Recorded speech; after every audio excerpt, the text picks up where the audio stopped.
Hello guys, ನಮಸ್ತೆ. ನಾವು ಎಲ್ಗಪ್ಪ ಹೋಗ್ತಾ ಇದ್ದೀವಿ ಅಂತ ಅಂದರೆ ಜೇನುಗೆ ಮುಡಿ ಕೊಡಬೇಕಿತ್ತು. ಅದಕ್ಕೋಸ್ಕರ 3 ಡೇಸ್ ಮುಂಚೆನೇ ಬಸ್ ಬುಕ್ ಮಾಡಿದ್ವಿ. ನೋಡಿ, ಜೇನು ಬಸ್ನಲ್ಲಿ ಒಬ್ಬರು ಸೇಸ್ ಮಾತಾಡ್ಸಿದ್ರು ಅಂತ ಅವ್ರ ಹತ್ರನೇ ಹೋಗಿ ಮಲ್ಕೊಬಿಡೋದ. ಅದಾದಮೇಲೆ ಎದ್ದು ನಮ್ಮ ಹತ್ರ ಬಂದು ಆಟ ಆಡ್ಕೊಂಡಿದ್ಲು. ಊಟಕ್ಕೆ ಅಂತ ಸ್ಟಾಪ್ ಮಾಡಿದ್ರು. ಅದು ವಿಡಿಯೋನ ನಾನು ಕ್ಯಾಪ್ಚರ್ ಮಾಡೋಕ್ಕಾಗಿಲ್ಲ. ಸೊ ಅಲ್ಲಿಂದ ತಿರುಪತಿಗೆ ಬರೋ ಅಷ್ಟರಲ್ಲಿ 4:30 ಆಗೇ ಹೋಯಿತು. ಅಲ್ಲಿಂದ ಒಂದು ಬಸ್ ಹತ್ಕೊಂಡು ತಿರುಮಲಾಗೆ ಹೊರಟ್ವಿ. ನಾವು ಹೋಗಿ ರೀಚ್ ಆಗೋ ಅಷ್ಟರಲ್ಲಿ 6 o'clock ಆಗೇ ಹೋಯಿತು. ನಾವು ಲಾಕರ್ಗೋಸ್ಕರ ವೆಯ್ಟ್ ಮಾಡಿ ಟಿಕೆಟ್ ತಗೊಂಡು ಹೋದ್ವಿ.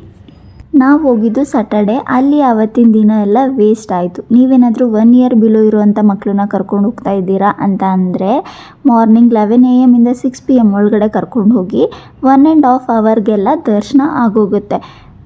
ನನ್ನ ಮಗಳು ಫುಲ್ ಖುಷಿಯಾಗಿ ಅವತ್ತೆಲ್ಲ ಆಟ ಆಡಿಕೊಂಡು ಎಲ್ರೂ ಹೋಗಿ ಎಬ್ಬರಿಸ್ತಾ ಇದ್ಲು.